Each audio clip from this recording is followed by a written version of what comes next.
Just want to talk about Elvis. And many of us in the movement got to know Elvis, and a lot of people, I think, underestimated Elvis and didn't realise exactly what Elvis had been through and what Elvis had lived through in his life, in his really too short life. Elvis was an Iranian, and he was an Iranian Christian, and he was very, very devout in his faith. Elvis was in Iran before the Iranian Revolution in 1979, and he was in the Iranian military, and I believe he actually worked in Iranian intelligence. Obviously, when the Shah of Iran was ousted by the Islamic fanatics, the mad mullahs, the Shia mullahs, who've governed the country ever since, many people like Elvis had to flee. Now, whether Elvis fled straight away or whether he stayed in the military for a time afterwards, I'm not 100% sure. But Elvis said some very interesting things. One of the things Elvis always said was this: whenever the mad mullahs took over, whenever the jihadis took over Iran, same people that run it today, the Ayatollahs. Remember Ayatollah Khomeini? I remember as a kid seeing Ayatollah Khomeini on the television, and to me he just looked like the devil. I mean, that was my innocence as a child. He just looked like a very, very evil man. But Elvis would tell us that they were evil. They were absolutely evil. They would persecute anybody that did not believe what they believed. Anybody that was liberal or Western would be either have to flee the country, would be persecuted, would have to convert to their radical form of Islam, or would be killed. And thousands of people were killed in the Iranian Revolution. Thousands more were killed in the Mad Mullah's war with Iraq.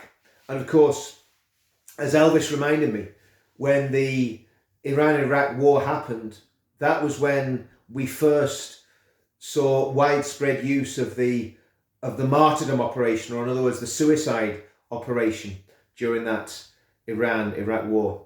And Elvis also told me that the left, who very interestingly support Islamists today in the West, well, in the Iranian Revolution, the left supported the Islamists then too. They wanted to see this Western-backed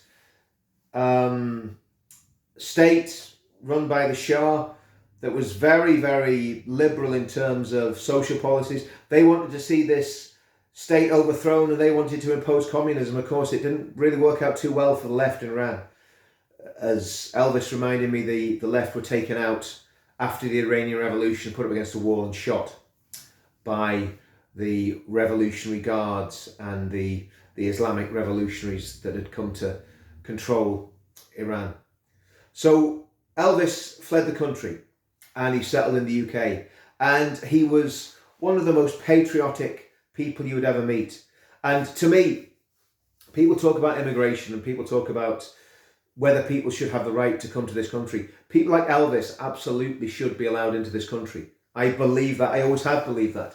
If somebody is, first of all, genuinely in fear of their lives because of their beliefs or because they have been persecuted by a regime, then Western democracies should give people genuine refugee status. That's not probably a popular thing to say anymore, but it's true. But the other thing is, the responsibility that comes with that refugee status is that any refugees that come to this country must, and I say must, pledge allegiance to this country, pledge allegiance to the values of this country, which are very, very ill-defined when all's said and done. But they should pledge allegiance to this country and should respect this country, and like Elvis, stand for this country and stand for the values that this country promotes. And of course, Elvis had seen this country go from a democracy that cherished free speech, that protected free speech, that fought against the communists, stood against oppression all around the world, stood against fascism in Argentina when the Falklands were invaded, stood against terrorists in Northern Ireland. Elvis saw the country that he was proud of getting swamped by Islamic radicals. He saw the country that he loved being taken over or being heavily influenced by people who supported jihad, who supported Islamism, and who didn't have allegiance to this country. And this is the big difference between a refugee like Elvis and many of the refugees that we see illegally coming into this country now, because they're not refugees at all. They're invaders. And when the invaders come into the country, they get down and they bow down and they worship their God.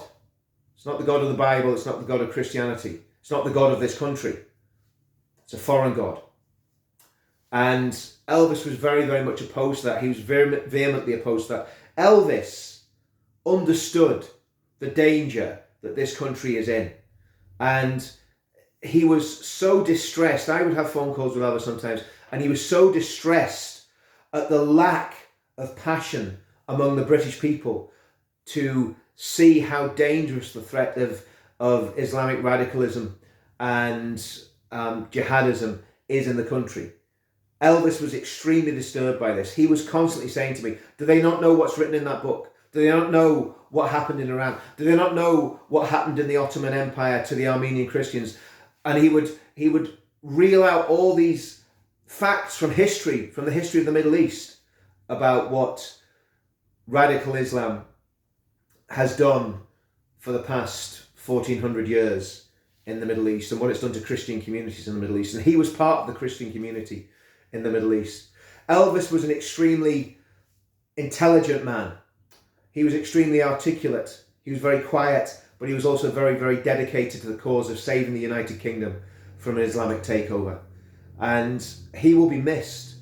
He will be missed as a friend to many of us.